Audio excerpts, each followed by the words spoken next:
రమణరావు గారు ఏమన్నారంటే, నేనంటే చాలా ఇష్టం, ఆయన ప్రేమ.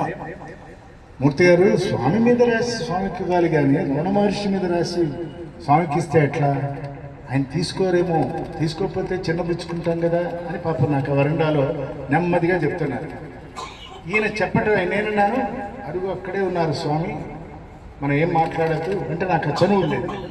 ఉందామంటే ఇంతలోకి స్వామి టక్కున బొమ్మల్లో ఇలా తిరిగారు, గబగబా వచ్చేసి నా చేతిలో బుక్ తీసుకున్నారు. తీసుకొని ఆ బుక్ అంతా అటు ఇటు తడివారు చూసుకున్నారు, అంతా అయిపోయింది. దానిలో నేనేం రాశానంటే, ఈ వెదురు శరీరాన్ని నవవేణువును చేసి మౌనము భాష ఎన్న శ్రీరమణులకు, మౌనము భూష ఎన్న శ్రీచరణులకు మౌనంగా వినమ్రంగా తిరిగి వినిపిస్తున్నాను. మాట్లాడే కదా రాసింది కదా, వినిపిస్తున్నాను. స్వామి పక్కన ఒక ఫారినర్ కూర్చొని ఉన్నాడు. అప్పటికి అతను వచ్చి 30 రోజులు దాటిపోతుంది. స్వామి ఒక్కనాడు కూడా పలకరించలే, వస్తున్నాడు వెళ్తున్నాడు. అప్పుడు ఈ సందర్భంలో నా పక్కనే ఉన్నారు స్వామి. అప్పటికప్పుడు మూర్తి సేస్ అంటూ, the body is like a bamboo shoot, with the grace of Bhagwan it has become a flute. అది షూటు, ఇది ఫ్లూటు. ఈ రైమ్ మనకి ఇంగ్లీష్ ఆంగ్ల సాహిత్యంలో ఉంటుంది. He says, silence is eloquence. That is what Ramana Maharshi said. But Bhagavan says, silence is a great ornament.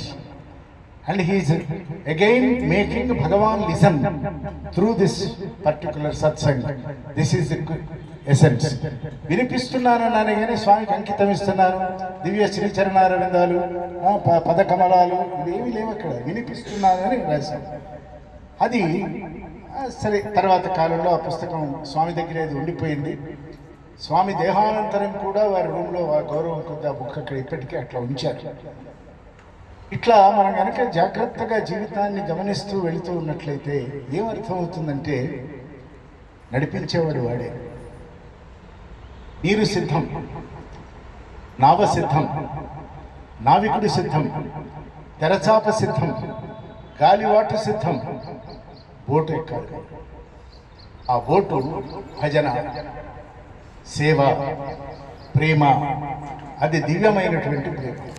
ఆ దివ్య ప్రేమ వలననే మన అందరం ఈ సమయంలో, ఎటుగాని సమయంలో, ఎవరికి అనుకూలమే లేని సమయంలో మనందరం కలుసుకున్నామంటే, హృదయం ఒక పూర్ణ కుంభమై ఎదురు వచ్చి మూర్తిమంతమై రస జగన్మూలమైన స్వాగతములేల తోరణ ఛాయలేల జగము జగమంత ఒక వింత సాయి లీల.